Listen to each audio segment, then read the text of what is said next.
Well, hello. I think I'm now with you all. I'm Ngaire Woods, and I'm Dean of the Blavatnik School of Government here at Oxford University, and I'm delighted to be joining you at the invitation of Daniel Armanios. I must just say before I begin, I'm so delighted to have Professor Daniel Armanios here at Oxford as a new colleague, and I really think that this conference is a wonderful idea to think about where it is that major programs are heading. What I'd like to do today is just to talk about 4 forces that I think are going to change the landscape against which major programs are going to be going ahead, and to think on each of the 4 about what the consequences are for major programs, and for those of you who are either thinking about, researching about, or implementing major programs. So let me start with the very first, the end of monetary easing and monetary policy and quantitative easing. So after a decade of a world that's gotten so used to a ton of liquidity floating around, suddenly we're poised and already watching our central banks begin to increase interest rates as inflation takes off. Now that change in monetary policy has huge consequences for the whole world, because as interest rates at the center go up, money is sucked out of the emerging economies and developing countries around the world. And that's going to pose yet more pressure on their budgets. These are economies already weakened by the global financial crisis, by COVID, and now by the effects of the war in Ukraine, of Russia's invasion of Ukraine. The change in monetary policy and the rise in interest rates adds more strain to that, but also creates this so-called flight to quality. I don't like that term, but the flight of so much capital back to the industrialized core, to the wealthiest countries in the world, where high interest rates are going to be the new norm. So that's the first element that I wanted to speak about, and to point out that for major programs that governments are embarking on, that's going to put a huge fiscal squeeze on the expenditure. It's going to mean delays, it's going to mean postponements, it's going to require all the innovation, much of which has gone on in the Said Business School, about how to do infrastructure and programs in a modular way. It's going to require all that and bringing that way of thinking to bear. Let me move to the second big shock that major programs need to think about. We're watching, as a consequence of Russia's invasion of Ukraine, as you all know, a spiral in both the price of food and the price of fuel. If you said to me, as Dean of a School of Government, what are the 2 price shifts most likely to cause revolutions, I would tell you it's the price of food and the price of fuel. And that's what we're likely to see as those price increases go out across the world. One of the very first countries where this was seen as a huge threat was Egypt. They've already had riots and revolutions as a result of bread price increases. And for that reason alone, most bread is subsidized in Egypt. But even the small amount that's not was immediately vulnerable, because Egypt relies on Ukraine and Russia for its wheat supplies. And so the IMF have gone in very quickly, with US and other funders behind them, to permit Egypt to take preventive action. But that's not happening in lots of the other parts of the world. And instead, what we're seeing, particularly in countries where we're about to see political elections, is a very combustible, volatile environment beginning to grow. And so the second challenge for major programs is going to be electoral change and much greater political volatility. And that's difficult, because for a major program, you need governments to stay the course, not to be desperately either changing the program to stay in power or having the program changed because a new government is in power. Allied to that, we're seeing an increased polarization. You're all aware of the way in which societies are polarizing, but that's quite important to major programs, because we're seeing governments respond to the shocks that I've been talking about in one of 2 ways. They're either shifting, as it were, to the left, and we're seeing a whole reinvigoration of projects of nationalizing resources, of nationalizing industries, which means that the ways we've come to think about public and private sector collaboration are going to need some serious updating. And we've seen that with the new government in Mexico, in Chile, and elsewhere. The other trend we're seeing it here in the United Kingdom, is governments going to the right. So saying, in the face of these shocks, we cannot afford to expand corporate governance. We can't afford to try to build a new kind of stakeholder capitalism. We can't afford to regulate in some of the areas where we thought it would be good for society. We've got to strip this right back to the bare bones. It's what some in Britain call the Linton-Crosby approach to a new manifesto for the Conservative government. But that's what we're seeing in other countries as well, facing a new fiscal squeeze, facing a shortage of funding and new social pressures. The idea there is retrench, not just financially, but also in the regulatory domain. And either of those two routes, which takes us away from the center, poses a real challenge to major programs. So that would be, for me, challenge 2 put together. Challenge 3, I want to pick up on the theme of polarization, because polarization doesn't just happen in the political arena. What we're seeing is increasing polarization in communities. And what major programs require is a lot of stakeholder consent, that particularly where the private sector is making huge investments in infrastructure, that they've got to rely on two things. One is government, but the other is local community and local consent. In fact, sometimes it's a three-legged stool. And a company that relies solely on government, or a government that relies solely on a company, is going to lose out unless they've also got local community and local stakeholder support. Now, that support is more and more difficult to obtain and to stabilize in an era of polarization, in an era where tsunamis can be whipped up on social media, can cross communities and create huge movements, sometimes for good and sometimes based on conspiracy theories. And we've seen both kinds of movements whipped up in the last period. And major programs can be vulnerable to this because, particularly if they're infrastructural programs, they affect communities. They affect the environment. They can affect by roading, by traffic, by infrastructure, by utilities. And so they're going to be particularly vulnerable to those kinds of pressures. And that, for me, would be the third force that I see changing the backdrop for major programs. The fifth and final one is the geopolitics. And you might be thinking, well, this doesn't concern me because the programs I'm interested in are all in one country. But I don't think that that luxury is one that anybody can afford at the moment. You've all watched, as I have, Russia's invasion of Ukraine. What's quite important to see in that invasion is the way in which it has redivided the world. In very rough terms, it's divided a world not into democracies versus authoritarian regimes, as some would argue. That's not at all the divisions we're seeing as countries coalesce either to apply sanctions or to support the US, Europe, the G7 in the UN.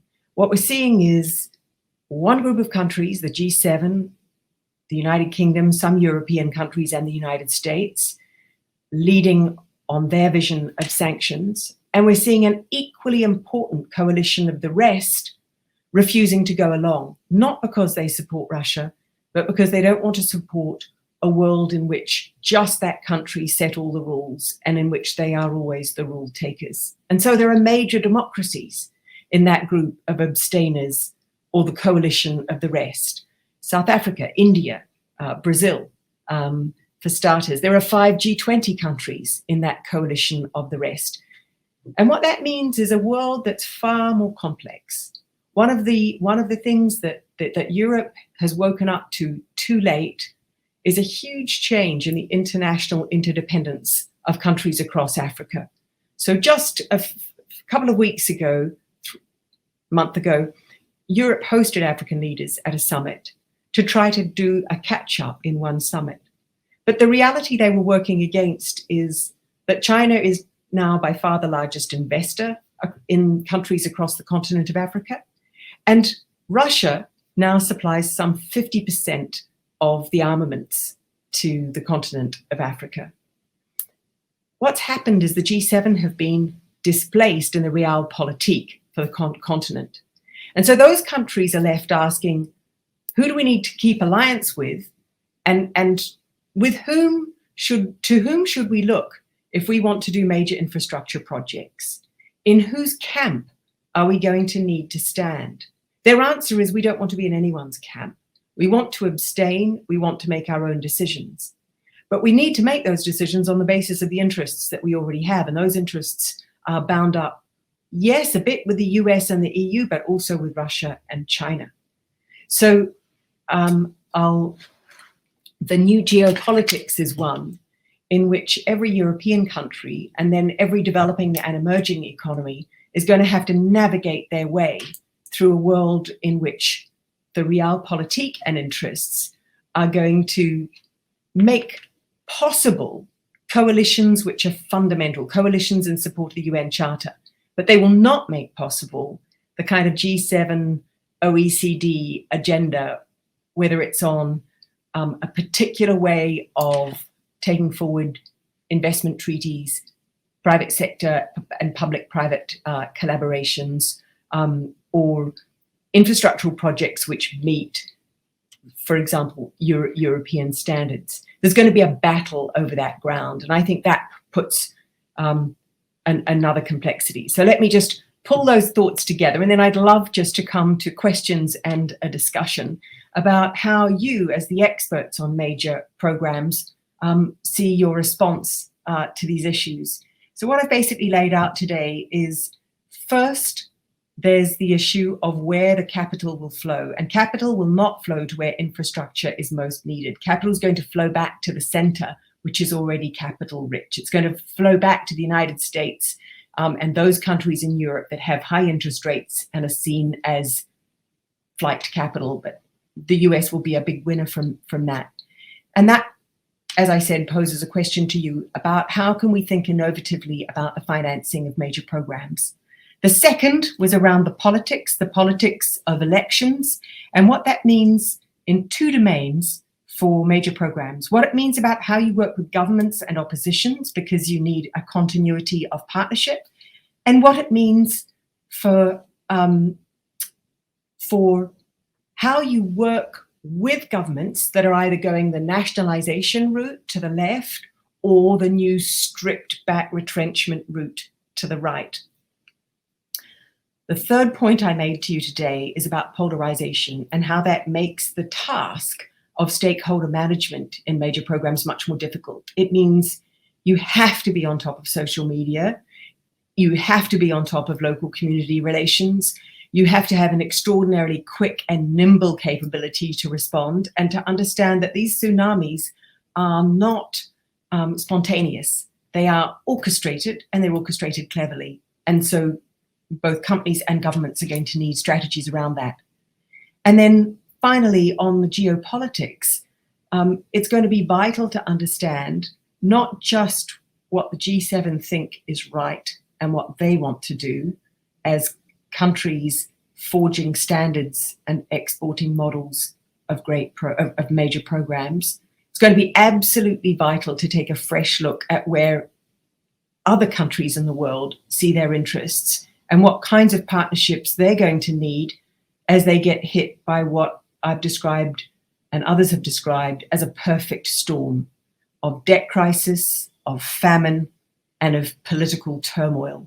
And that's the crisis that's upon them because of COVID, because of the Ukraine war effects, and because they were still in weakened state from the global financial crisis. I hope that's not too gloomy a start, Daniel and colleagues, but those are the four forces. I was asked to speak about the future of major programs, and I think those are the four forces that this future has to rise to. Thank you all.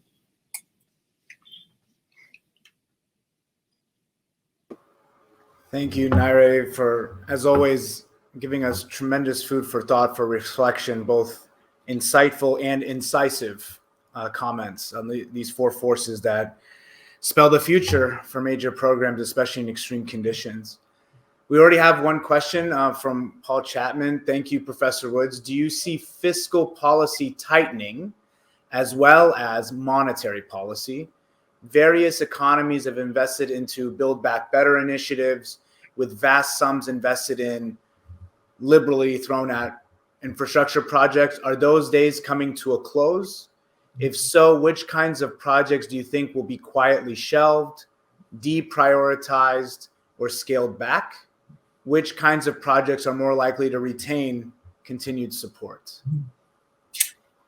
Great question, Paul. And look, one of the drivers to invest in major projects over the last decade has been incredibly cheap capital. Why would you not invest when you can access capital at almost zero interest rates? That's gone. That world is gone. In my view, we're going to see, I see no alternative scenario to gradually increasing interest rates. And that makes capital more expensive. And that more expensive capital is happening at the same time as a huge fiscal squeeze, even on the wealthy governments of the world who have gone into debt during COVID, not just trying to purchase vaccines and public health equipment, but also trying to sustain economic activity, which most wealthy countries have done by some pretty large transfers to their citizens and to their businesses. So there's a sense that there's a lot of recouping that has to happen now. And in a high interest rate environment with a big, tight fiscal squeeze, it seems to me that in a lot of places, it's major programs that will be cut. What I would say is it's going to be even more important that those programs are efficient and that corruption in them is zero. And actually, periods of fiscal tightening and expensive capital are really good periods for disciplining corruption. It's when money's easy that you see lots of corruption. And now's the time to clean up because there's no option but to clean up. And it's also thinking about, if we think of also major programs as decentralized, distributed, and we think of social programs, it seems like there's going to be strong implications also on that front too, as well as infrastructure projects, as you mentioned, Ngaire. Question 2. Is there a world where 2 or 3 major camps will form and decrease their interaction in a reversal of post-Cold War trends? And does that have a kind of a implication, particularly on your fourth force, about these standard and certification battles that are happening across different factions geopolitically? Yeah, and look, before COVID, there was a lot of talk about whether the United States should decouple from China. COVID made that a reality of countries decoupling from each other. It made travel to and fro to China is still impossible. Global supply chains have been so disrupted that economies have been staggering on and finding solutions.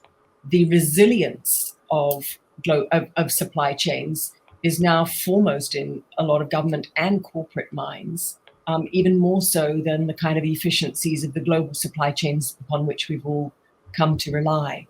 So I think quite by accident, COVID has accelerated a separation or a decoupling in the global economy.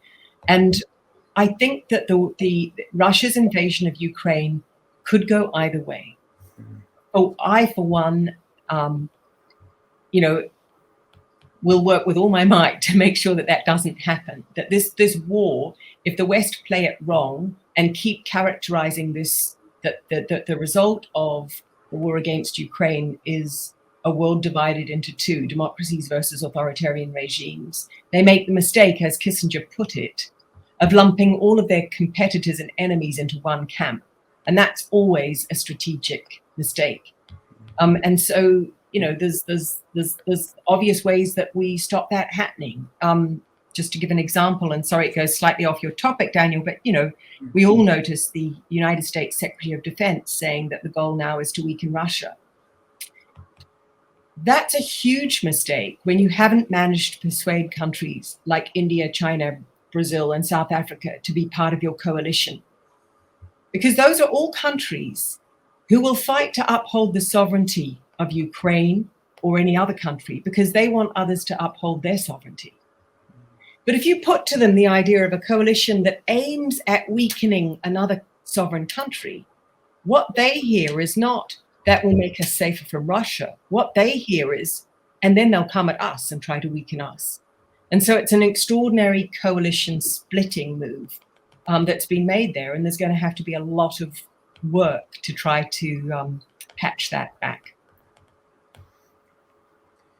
No, actually, I think it's quite a topic, because if we're thinking about resilience of supply chains, it's becoming a frantic rush to own the critical portions of it. So, for example, we can think of rare earth metals for a lot of our technology, who owns them. Even simple things such as, there's been studies showing for the masks, just the simple elastic function for the masks has become massively difficult to do and build at scale. And so in these fights for the bottlenecks, as you argue, if there's a tit for tat and splitting coalitions, it's also going to split who owns the critical resources to actually drive supply chains. And so it has a direct operational consequence. I agree with you on major programs. For the third question, as capital flows towards communities, towards countries, fewer and fewer countries, is this a last person standing economic outcome? Is it kind of a rush to the bottom, if you will, outcome? Yeah, and so it can't afford to be, because there's no country in the world for who can actually afford that. Maybe North Korea can afford that, but because it's fairly, well, it's not particularly autarkic. It depends a lot on China. But anyway, no country can afford to be the last man standing. First, because of what you just said, Daniel, critical resources. Where do the critical minerals and metals required, whether it's for nuclear arms, nuclear power, solar panels, renewables, pick your topic, for medical instrumentation and products, a lot of those are in other parts of the world. They're in the parts of the world that are currently falling into a perfect storm of famine, of political upheaval, and a debt crisis. We've seen this happen before. It happened in the 1980s. And the only way to resolve a global financial crisis is to act in concert. It's only when the major creditors come together and act in concert that they can calm the markets enough to bring down the cost of capital enough to those fragile countries, which makes it affordable for those countries to stagger on. So cooperative solution is crucial. And it's crucial not just for critical resources, it's crucial for security, the transshipment of drugs, the transshipment of criminal and illicit flows, the hotbeds of terrorism that we know emerge in zones of conflict if you turn the other way and watch countries simply collapse into ungovernable spaces. It's got consequences for migration. And then most obviously at all, it's got consequences for climate. The world has to act as one on climate.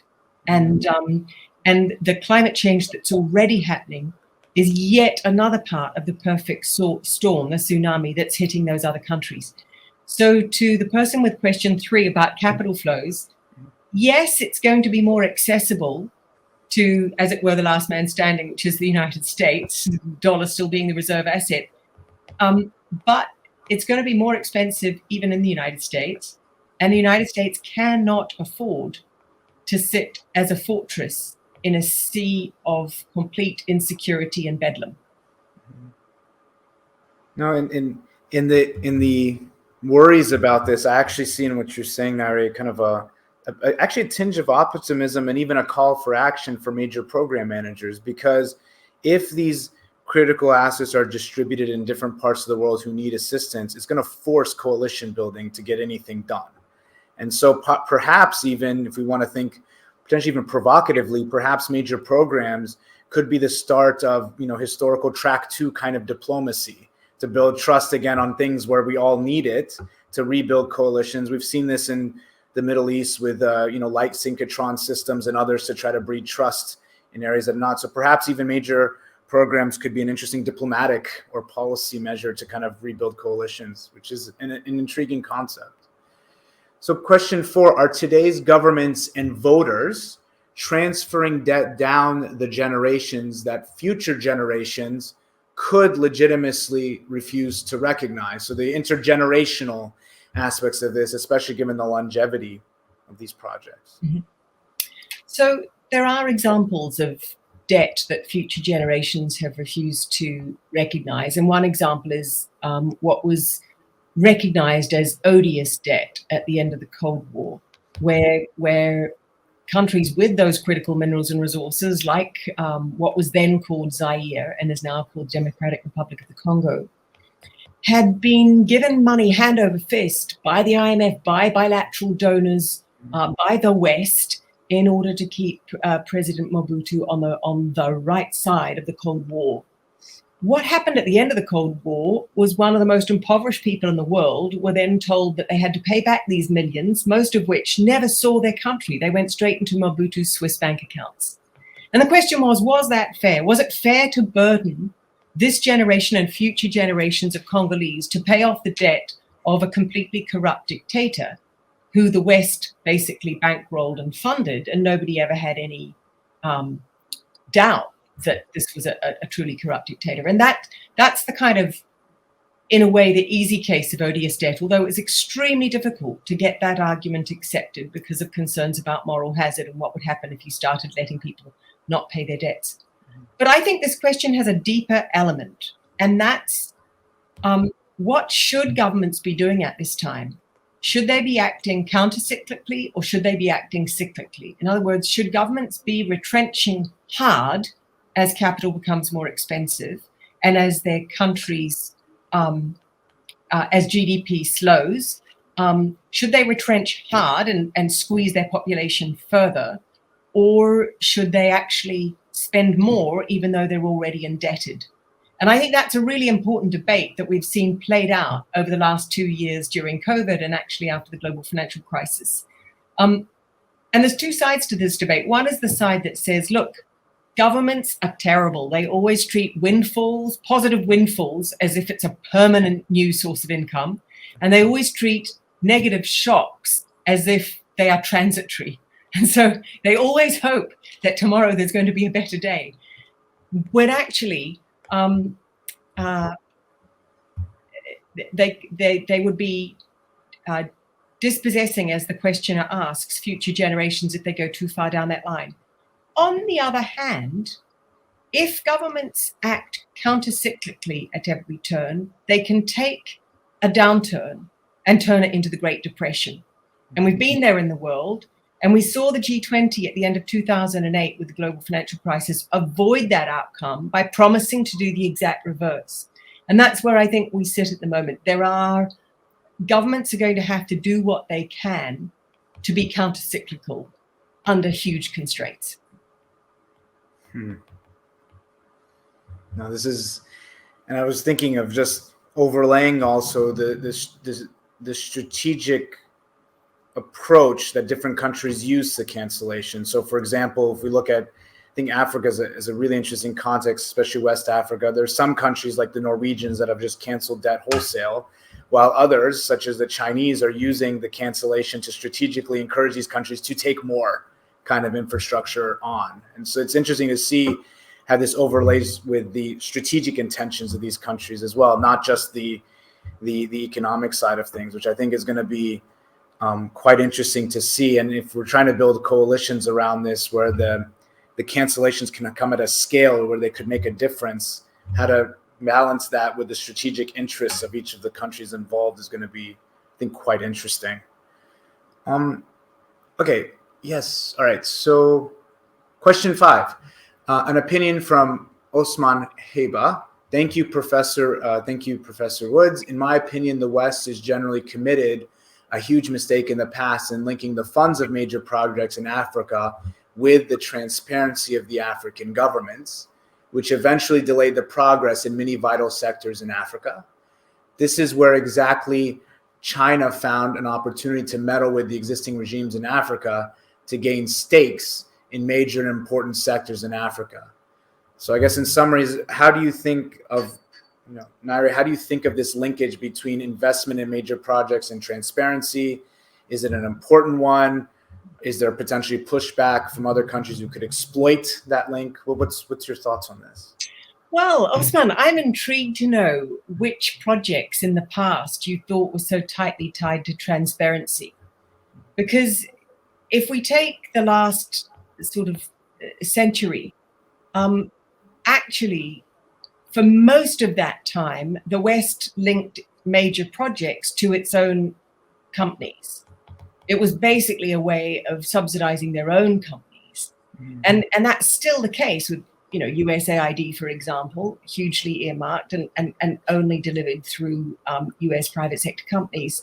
So when we say it was linked to transparency, that's not my reading of most of the both aid, grants, and loans that have gone into infrastructure across the African continent. What I did see in the 1990s was the rise of a rhetoric and a debate among development assistance specialists saying aid should be more transparent. And so we did start seeing some progress in some aid flows towards transparency, but those were dwarfed by the private sector flows, the other kinds of investments going into those countries, and bilateral investments and state-owned enterprise investments. And it wasn't just China. Now, the second part of your question is about China and the opportunity to meddle with existing regimes. So, for what it's worth, what I saw across the continent, starting in 2005, when China began to increase its engagement, I did quite a lot of work talking to the heads of government and the heads of major projects in different African countries.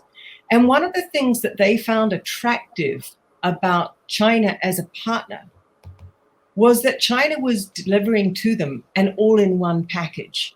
So China was saying to them, look, just leave it to us. We'll do the sports stadium, the roads to it, the hospital, the schools.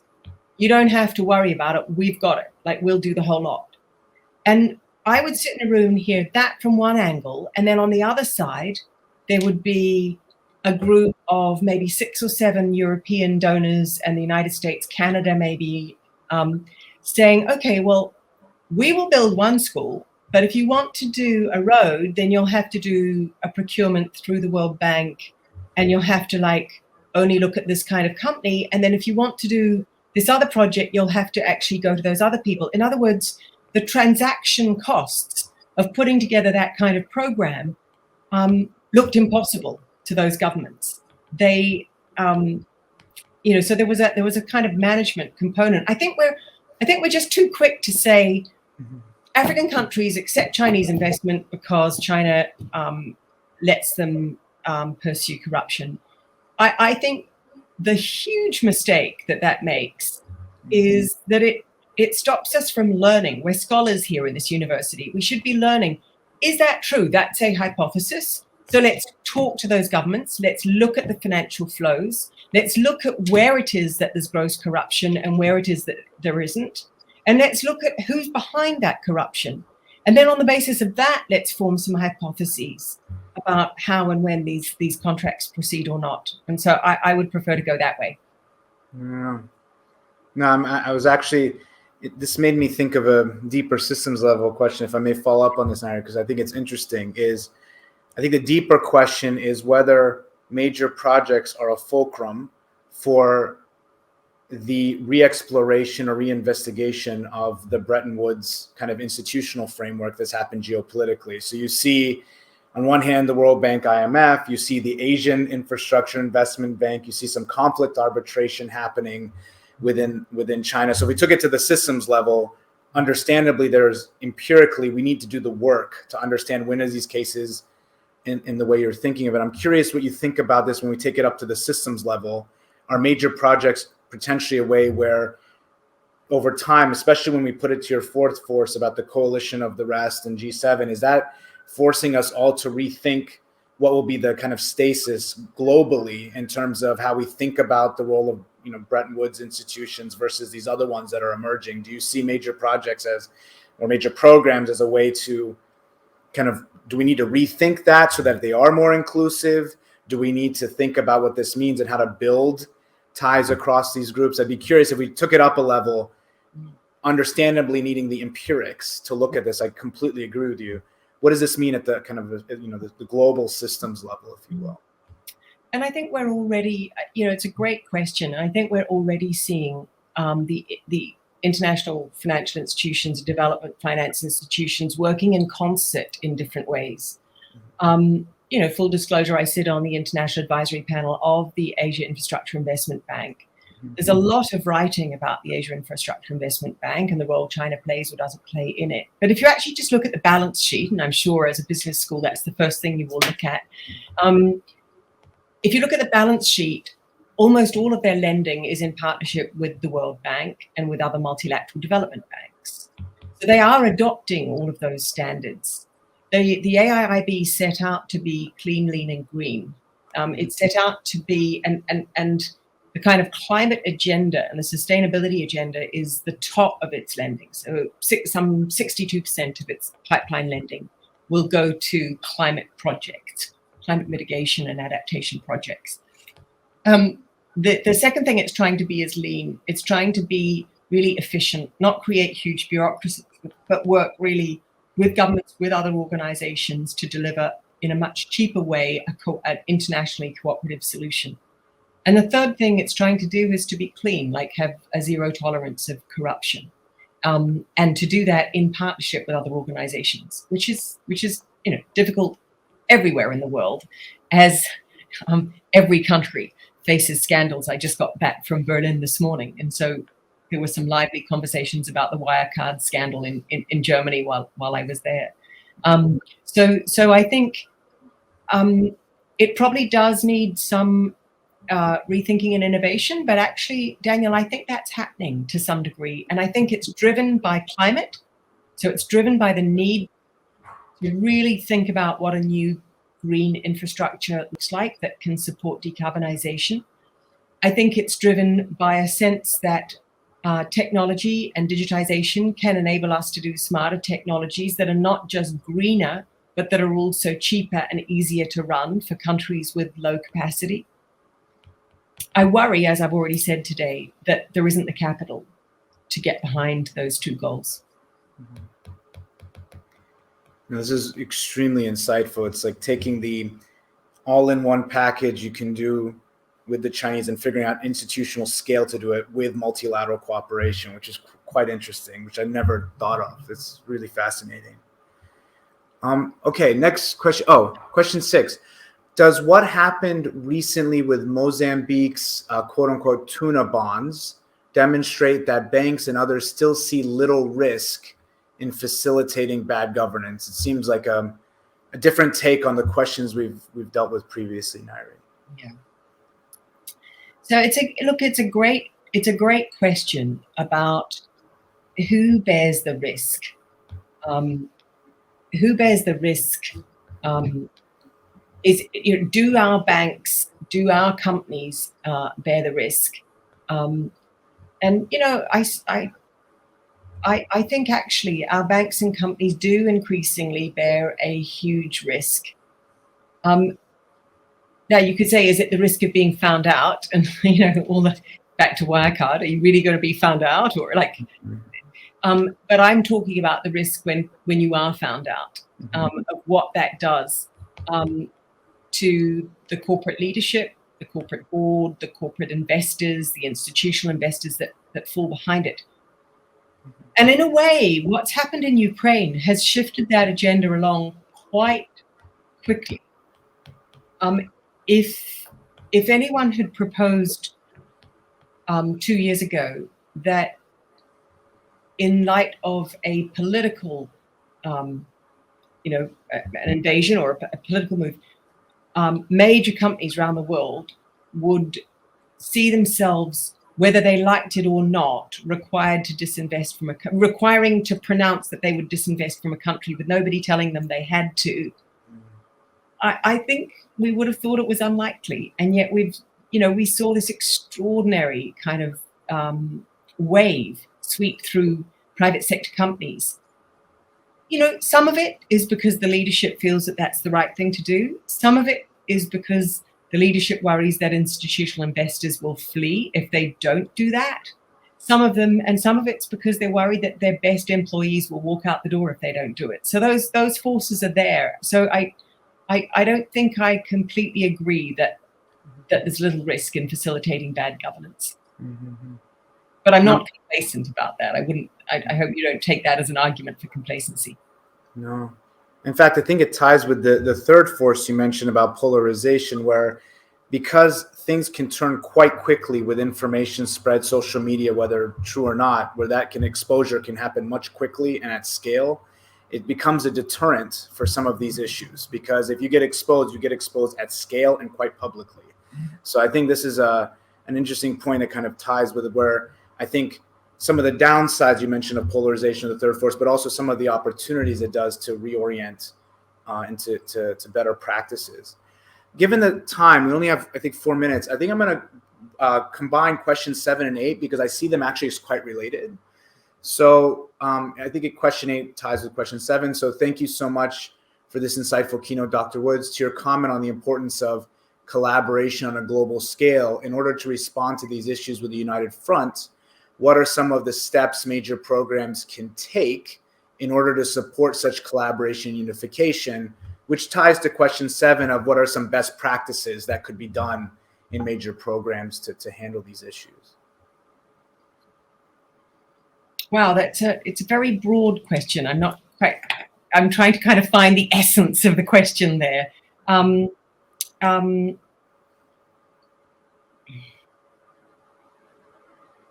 How would you interpret the question, Daniel?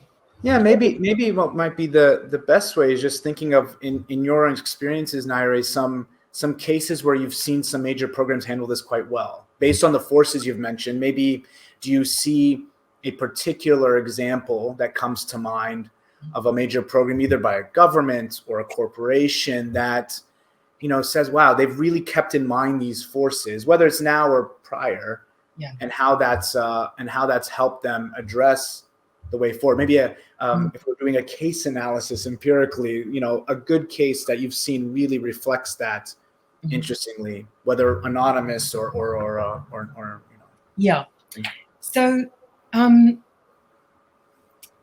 yes, I think the language of best practice governance regimes is really, really tricky, because best practice really does assume that there's some practice out there that we should take in and plop down, and then we can rely on that. And all of my own experience is that that's highly unlikely to be a solution. That far more important and increasingly important in a world that's fragmenting and diversifying, in which there are stakeholder challenges and political turmoil, is to actually examine what's already working in that country and how is it that you can play into what's actually working in that country.